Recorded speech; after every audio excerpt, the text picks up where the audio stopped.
جمل المنطقة بالنحو فمن يحرم الإعراب بالنطق اختبل. وليس معنى ذلك أن يفرد عضلاته في علم النحو على بائع مثلا الفواكه والخضار أو على عوام الناس السوق، يأتي صاحب الخضار بكم هاتين التفاحتين الحمراوتين اللتين بجانب هاتين البرتقالتين الصفراوتين، فذاك يسمع عليه يقول يعني ما يسمع إلا ثنتين ما يدري ايش المقصود.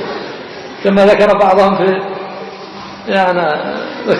أخبار حمقى المغفلين، أو درس النحو فأراد أن يطبقه على صاحب فواكه فقال له بكم هاتين التفاحتين الحمراوتين اللتين بجانب هاتين، فالرجل قال له بصفعتين اثنتين،